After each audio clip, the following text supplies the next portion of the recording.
Hello everyone, welcome to my channel Ruhi Vlogs. This is my first cooking video.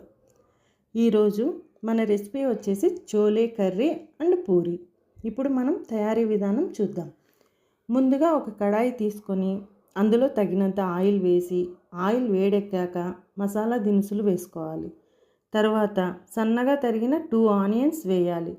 ఇవి brown colour వచ్చే వరకు వేయించాలి. ఈలోపు మనం టమోటా ప్యూరీని ప్రిపేర్ చేసుకుందాం.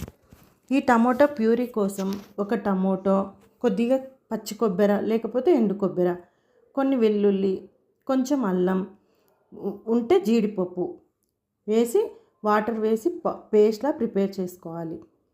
ఈలోపు ఆనియన్స్ కూడా బ్రౌన్ కలర్లోకి వచ్చేస్తాయి. ఇప్పుడు ఇందులో పేస్ట్ వేసేసి 1 టీ స్పూన్ పసుపు, 2 స్పూన్స్ కారం పొడి, 1 స్పూన్ ధనియా పౌడర్, 1 స్పూన్ జీరా powder, 1/2 spoon garam masala, salt తగినంత వేసి అంతా కలిపి నూనె పైకి వచ్చే వరకు కడాయి మూత మూసి పెట్టాలి. ఇప్పుడు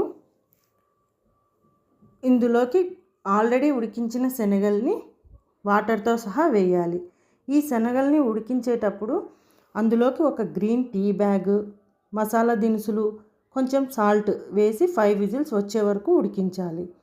మీ దగ్గర గ్రీన్ టీ బ్యాగ్ లేకపోతే జస్ట్ సాల్ట్ వేసి 5 విజిల్స్ వచ్చే వరకు ఉడికించవచ్చు. ఈ గ్రీన్ టీ బ్యాగ్ ఎందుకంటే కర్రీకి కలర్ యాడ్ అవ్వడం కోసం యూస్ చేస్తాం. వీడియోలో చూపించిన విధంగా కొన్ని శనగలను పక్కన ఉంచుకొని వాటిని స్మాష్ చేసి ఆ పేస్ట్ని కూడా కర్రీలో వేసి కలిపేయాలి. ఒక 10 మినిట్స్ సిమ్లో ఉంచి ఉడికించాలి. ఆ తర్వాత కొద్దిగా ఆమ్చూర్ పౌడర్ అండ్ కసూరి మేతి వేయాలి. మీ దగ్గర ఉంటే మిల్క్ క్రీమ్ కూడా ఇప్పుడే వేయాలి. ఇప్పుడు మీకు కావాల్సినంత గ్రేవీ వచ్చే వరకు ఉడికించి స్టవ్ ఆఫ్ చేయండి. మీకు ఈ రెసిపీ నచ్చినట్టయితే లైక్ చేసి షేర్ చేసి ప్లీజ్ సబ్స్క్రైబ్ చేసుకోండి. Thank you.